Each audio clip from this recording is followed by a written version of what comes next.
افلا یتدبرون القرآن، تدبر قرآن، مولانا امین احسن اصلاحی۔ سورہ مومن آیات 23 تا 55۔ آگے کا مضمون۔ آگے حضرت موسیٰ علیہ السلام اور فرعون کی سرگزشت آ رہی ہے، جس سے اصل مقصود تو اس دعوے کی دلیل پیش کرنا ہے جو اوپر والی آیت میں مذکور ہے کہ جب کسی قوم کی طرف رسول کی بعثت ہوتی ہے اور قوم اس کی تکذیب کر دیتی ہے تو وہ لازماً تباہ کر دی جاتی ہے، اگرچہ قوت و شوکت اور تعمیر و تمدن کے اعتبار سے وہ کتنی ہی برتر قوم ہو۔ یہ سرگزشت سنا کر نبی صلی اللہ علیہ وسلم اور آپ صلی اللہ علیہ وسلم کے صحابہ رضی اللہ عنہم اجمعین کو تسلی دی گئی ہے کہ تم صبر کے ساتھ اپنا کام کیے جاؤ۔ یہی حشر قریش کے ان فرائض کا بھی ہونا ہے اگر انہوں نے اپنی روش نہ بدلی۔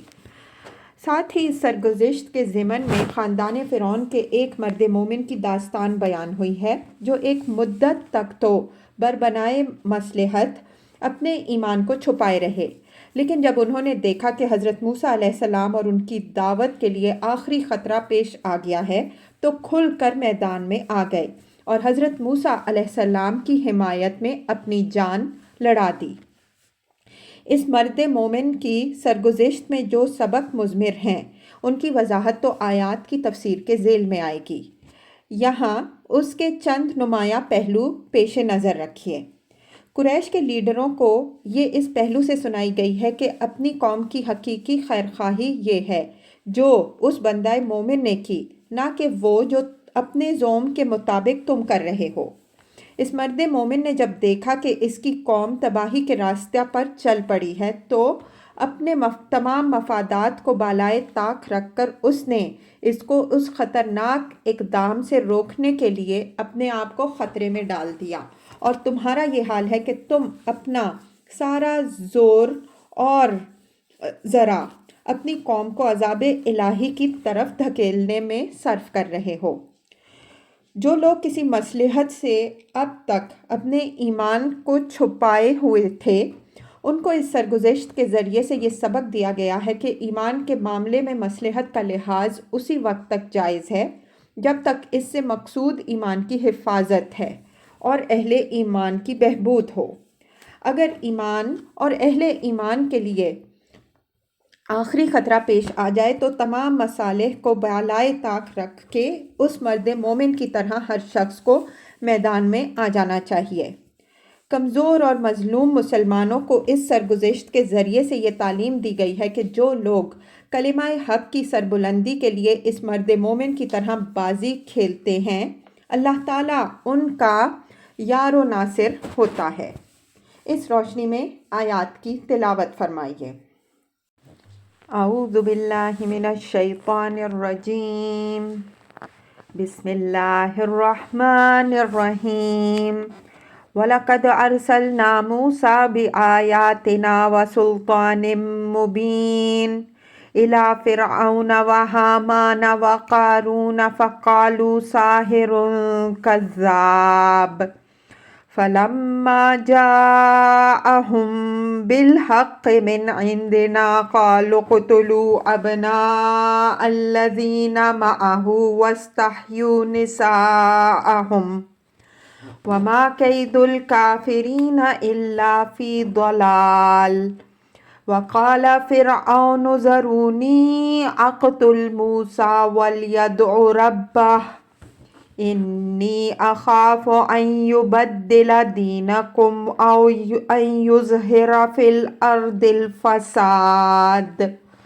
وَقَالَ مُوسَىٰ إِنِّي عُذْتُ بِرَبِّي وَرَبِّكُم مِّن كُلِّ مُتَكَبِّرٍ لَّا يُؤْمِنُ بِيَوْمِ الْحِسَابِ وَقَالَ رَجُلٌ مُّؤْمِنٌ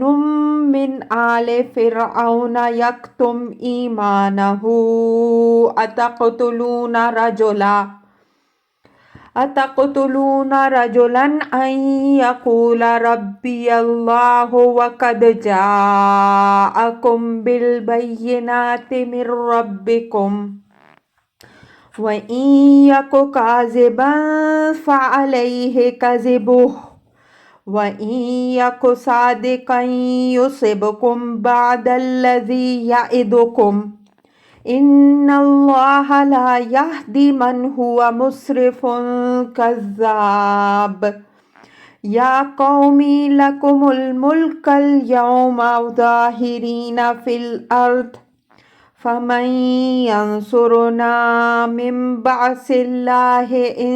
جَاءَنَا قال فرعون ما أريكم إلا ما أرى وما أهديكم إلا سبيل الرشاد وقال الذي آمن يا قوم إني أخاف عليكم مثل يوم الأحزاب مثل دأب قوم نوح وعاد وثمود والذين من بعدهم وما الله يريد ظلما للعباد ويا قوم إني أخاف عليكم يوم التناد يوم تولون مدبرين ما لكم من الله من عاصم ومن يضلل الله فما له من هاد وَلَقَدْ جَاءَكُمْ يُوسُفُ مِنْ قَبْلُ بِالْبَيِّنَاتِ فَمَا زِلْتُمْ فِي شَكٍّ مِّمَّا جَاءَكُمْ بِهِ حَتَّى إِذَا هَلَكَ قُلْتُمْ لَنْ يَبْعَثَ اللَّهُ مِنْ بَعْدِهِ رَسُولًا كَذَلِكَ يُضِلُّ اللَّهُ مَنْ هُوَ مُسْرِفٌ مَرْتَابٌ كَذَلِكَ يُضِلُّ اللَّهُ مَنْ هُوَ مُسْرِفٌ مُرْتَابٌ الَّذِينَ يُجَادِلُونَ فِي آيَاتِ اللَّهِ بِغَيْرِ سُلْطَانٍ أَتَاهُمْ كَبُرَ مَقْتًا عِندَ اللَّهِ وَعِندَ الَّذِينَ آمَنُوا كَذَلِكَ يَطْبَعُ اللَّهُ عَلَى كُلِّ قَلْبٍ مُتَكَبِّرٍ جَبَّارٍ وَقَالَ فِرْعَوْنُ يَا هَامَانُ ابْنُ لِي صَرْحًا لَعَلِّي أبلغ الأسباب أسباب السماوات فأطلع إلى إله موسى وإني لأظنه كاذبا وكذلك زين لفرعون سوء عمله وصد عن السبيل وما كيد فرعون إلا في تباب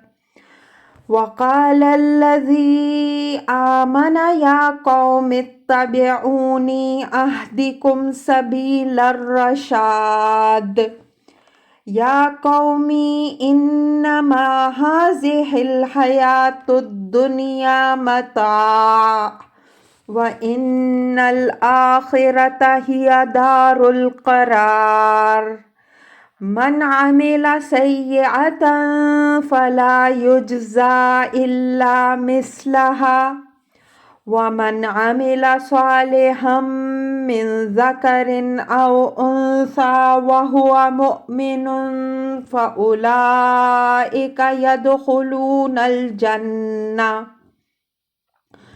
فَأُولَئِكَ يدخلون الجنة يرزقون فيها بغير حساب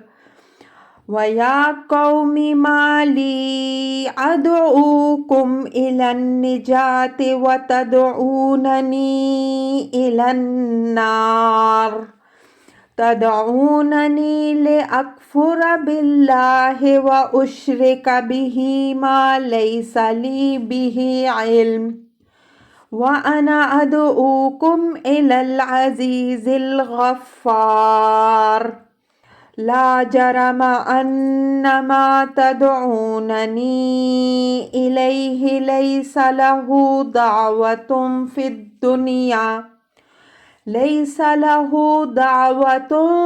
الدنيا ولا في الآخرة وأن مردنا إلى الله وأن المسرفين هم أصحاب النار فستذكرون ما أقول لكم وأفوض أمري إلى الله إن الله بصير بالعباد فوقاه الله سيئات ما مكروا وحاق بآل فرعون سوء العذاب النار يعرضون عليها غدوا وعشيا ويوم تقوم الساعة أدخلوا آل فرعون أشد العذاب وإذ يتحاجون في النار فيقول الضعفاء للذين استكبروا إنا كنا لكم تبعا فهل أنتم مغنون عنا نصيبا من النار قال الذين استكبروا إنا كل فيها إن الله قد حكم بين العباد وقال الذين في النار لخزنة جهنم ادعوا ربكم يخفف عنا يوما من العذاب قالوا أولم تك تأتيكم رسلكم بالبينات قالوا بلى قالوا فادعوا وما دعاء الكافرين إلا في ضلال إنا لننصر رسلنا والذين آمنوا في الحياة الدنيا ويوم يقوم الأشهاد يوم لا ينفع الظالمين معذرتهم ولهم اللعنة ولهم سوء الدار وَلَقَدْ آتَيْنَا مُوسَى الْهُدَى وَأَوْرَثْنَا بَنِي إِسْرَائِيلَ الْكِتَابَ هُدًى وَذِكْرَى لِأُولِي الْأَلْبَابِ فاصبر إن وعد الله حق واستغفر لذنبك وسبح بحمد ربك بالعشي والإبكار۔ ترجمہ۔ اور ہم نے بھیجا موسیٰ علیہ السلام کو اپنی نشانیوں اور ایک واضح سند کے ساتھ فرعون اور حامان اور قارون کی طرف، تو انہوں نے کہا کہ یہ تو ایک جادوگر لپاٹیا ہے۔ بس جب وہ آیا ان کے پاس ہمارے پاس سے حق لے کر، انہوں نے کہا ان لوگوں کے بیٹوں کو قتل کرو جو اس کے ساتھ ایمان لائے، اور ان کی عورتوں کو زندہ رکھو، اور ان کافروں کی چال بالکل رائیگاں گئی۔ اور فرعون نے کہا مجھے چھوڑو، میں موسیٰ کو قتل کیے دیتا ہوں اور وہ اپنے رب کو پکارے۔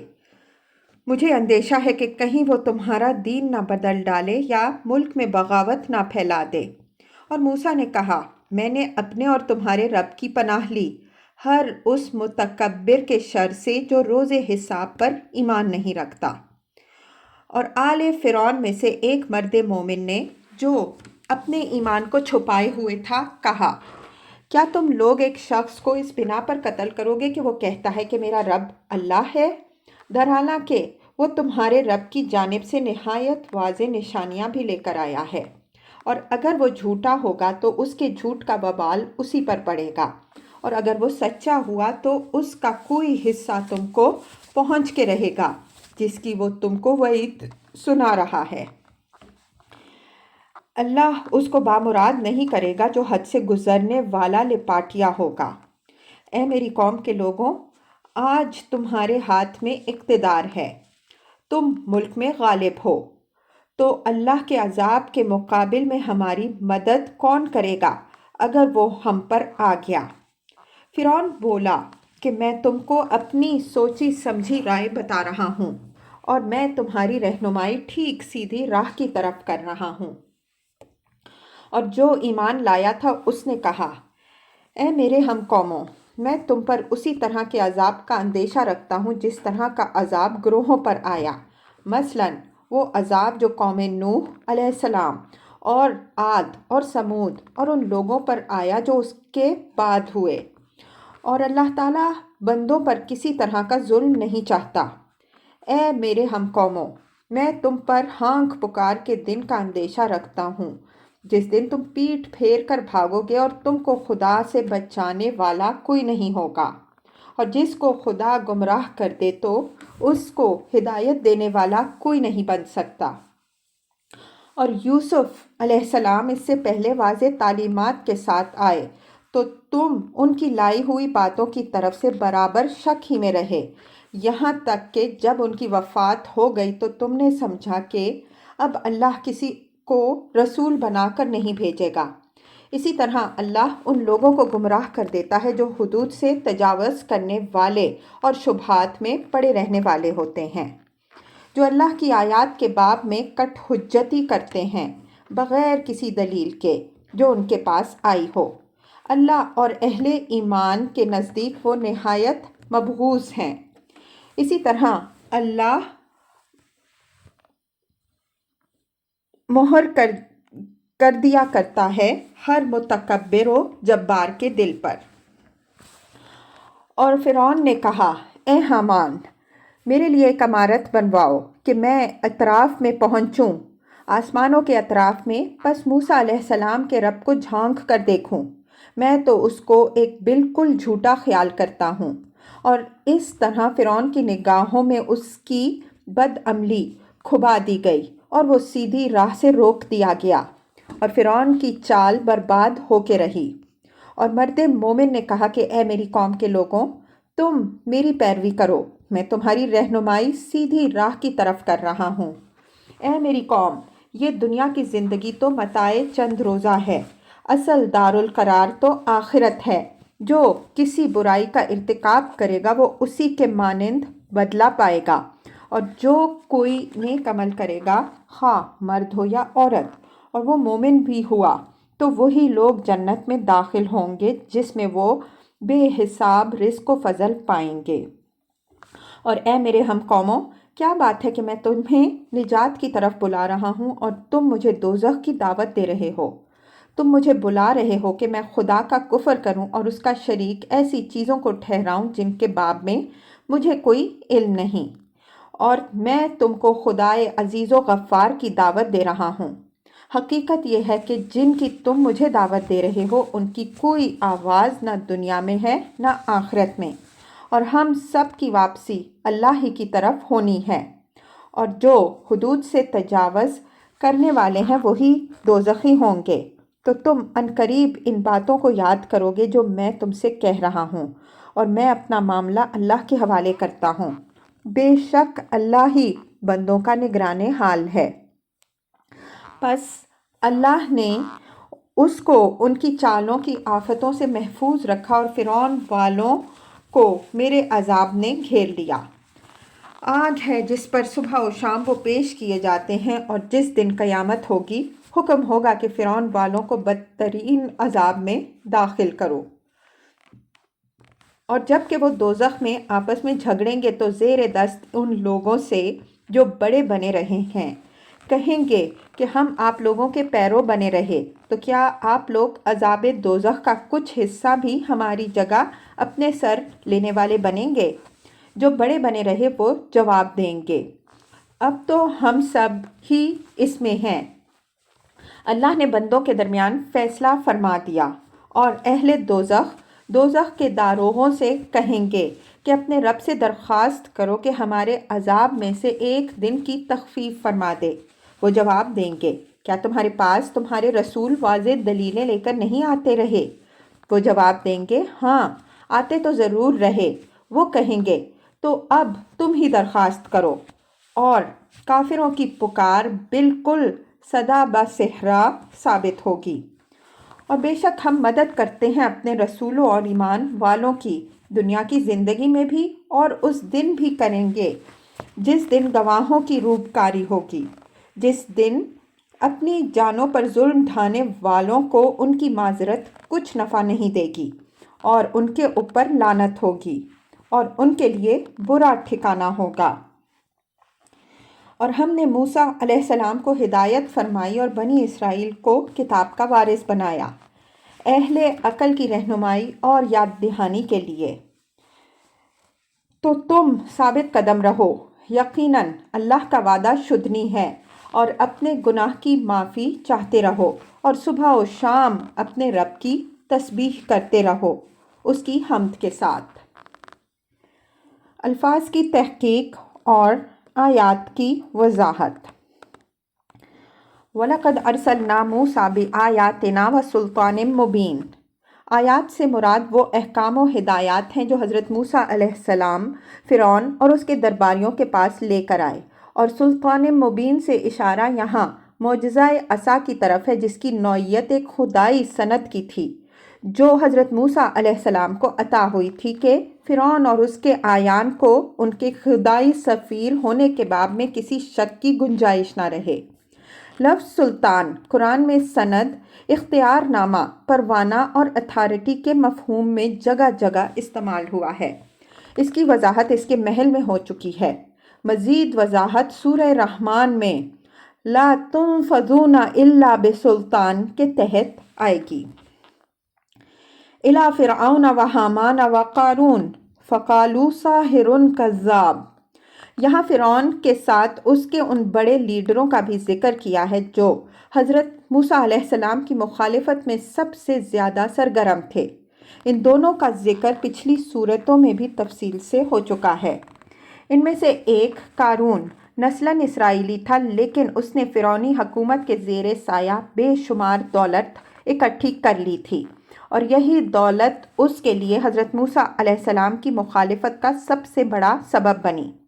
اس کا ذکر سورہ قصص میں ہو چکا ہے، اور وہاں ہم نے یہ اشارہ کیا ہے کہ اس کے حالات اور ابو لہب کے حالات میں بڑی مشابہت ہے۔ یہاں فرعون کے ان لیڈروں کا ذکر کر کے حضرت صلی اللہ علیہ وسلم کو تسلی دی گئی ہے کہ جس طرح تمہاری مخالفت میں قریش کے لیڈر اٹھ کھڑے ہوئے ہیں، اسی طرح موسیٰ علیہ السلام کی مخالفت میں فرعون اور اس کی قوم کے لیڈر اٹھے تھے، لیکن خدا نے ان کو ذلیل و پامال کیا۔ وہی حشر قریش کے ان لیڈروں کا بھی ہوگا اگر یہ اپنی روش سے باز نہ آئے۔ فَقَالُوا سَاحِرٌ كَذَّابٌ، یعنی انہوں نے حضرت موسیٰ علیہ السلام کے معجزے کو تو سحر پر محمول کیا، اور ان کے اس دعوے کو کہ خدا نے ان کو رسول بنا کر بھیجا ہے بالکل جھوٹ قرار دیا۔ فَلَمَّا جَاءَهُم بِالْحَقِّ مِنْ عِنْدِنَا قَالُوا اقْتُلُوا أَبْنَاءَ الَّذِينَ آمَنُوا مَعَهُ وَاسْتَحْيُوا نِسَاءَهُمْ وَمَا كَيْدُ الْكَافِرِينَ إِلَّا فِي ضَلَالٍ، یعنی حضرت موسیٰ علیہ السلام ان کے پاس جو پیغام حق لے کر آئے تھے، اس کا حق تو یہ تھا کہ اس کو مانتے اور اپنے رویے کی اصلاح کرتے، لیکن اس کا اثر ان کے اوپر اس کے بالکل برعکس پڑا۔ انہوں نے یہ محسوس کر کے کہ حضرت موسیٰ علیہ السلام اپنی قوم کو ایک منظم اور طاقتور قوم بنانا چاہتے ہیں، بنی اسرائیل کے ذکور کو قتل کرنے اور عورتوں کو لونڈیاں بنانے کے لیے زندہ رکھنے کی اس پالیسی پر پوری شدت کے ساتھ عمل کرنے کے احکام جاری کر دیے، جو حضرت موسیٰ علیہ السلام کی ولادت سے بہت پہلے سے چل رہی تھی۔ وَمَا كَيْدُ الْكَافِرِينَ إِلَّا فِي ضَلَالٍ، بنی اسرائیل کے ذکور کو قتل کرنے کی یہ پالیسی، جیسا کہ اس کے محل میں ہم واضح کر چکے ہیں، اس مقصد سے اختیار کی گئی تھی کہ بنی اسرائیل کی تعداد کنٹرول میں رکھی جائے کہ وہ زیادہ ہو کر قبطیوں کے اقتدار کے لیے خطرہ نہ بن جائیں، لیکن اس کو نافذ کرنے کے لیے جتنی تدبیریں اختیار کی گئیں وہ سب ناکام رہیں۔ بنی اسرائیل کی تعداد میں، جیسا کہ اس کے محل میں ہم حوالہ نقل کر چکے ہیں، روز افزوں ترقی ہوتی گئی، یہاں تک کہ حضرت موسیٰ علیہ السلام اپنے کھلے ہوئے چیلنج کے ساتھ میدان میں آ گئے، اور فرعونیوں کو جس بات کا اندیشہ تھا وہ ایک حقیقت بن کر سامنے نظر آنے لگی۔ وقال فرعون ذرونی اقتل موسیٰ ولیدع ربہ انی اخاف ان یبدل دینکم او ان یظہر فی الارض الفساد۔ اپنی اسکیم کی ناکامی اور حضرت موسیٰ علیہ السلام کے اس مطالبے سے فرعون اور اس کے اعیان بالکل حواس باختہ ہو گئے۔ اس حواس باختگی کے عالم میں فرعون نے اپنے درباریوں کے سامنے یہ تجویز رکھی کہ آپ لوگ مجھے اجازت دیجیے کہ میں موسیٰ علیہ السلام کو قتل کر دوں۔ اگر اس کا کوئی خدا ہے جس نے اس کو رسول بنا کر بھیجا ہے تو وہ اپنی مدد کے لیے اس کو بلائے۔ اپنی اس تجویز کی تائید میں اس نے دلیل یہ پیش کی کہ اگر اب موسیٰ علیہ السلام کو مزید مہلت دی گئی تو مجھے ڈر ہے کہ وہ یا تو آپ لوگوں کے دین کو بدل کے رکھ دے گا یا ملک میں بغاوت کرا دے گا۔ یہ امر واضح رہے کہ فرعون اپنی قوم والوں کے نزدیک سورج دیوتا کا مظہر سمجھا جاتا تھا اور اس کی حیثیت ایک اوتار بادشاہ کی تھی۔ اس وجہ سے حضرت موسیٰ علیہ السلام کی دعوت توحید کی زد براہ راست اس کی خدائی پر پڑتی تھی۔ اگر قبطی اس کو قبول کر لیتے تو ان کا دین بدلتا، اور اگر نہ قبول کرتے اور بنی اسرائیل حضرت موسیٰ علیہ السلام کی قیادت میں منظم ہو جاتے تو اس کا لازمی نتیجہ فرعون کے خیال کے مطابق یہ تھا کہ ملک میں بغاوت پھوٹ پڑے گی۔ ان خطرات کی بنا پر اس نے قوم کے اعیان سے حضرت موسیٰ علیہ السلام کے قتل کی اجازت مانگی۔ لفظ ذرونی سے یہ بات صاف نکلتی ہے کہ حضرت موسیٰ علیہ السلام اور ان کی دعوت نے اس دور میں اتنی قوت حاصل کر لی تھی کہ فرعون جیسے مطلق العنان کے لیے بھی اپنے اعیان کی تائید کے بغیر ان پر ہاتھ ڈالنا ممکن نہیں رہ گیا تھا۔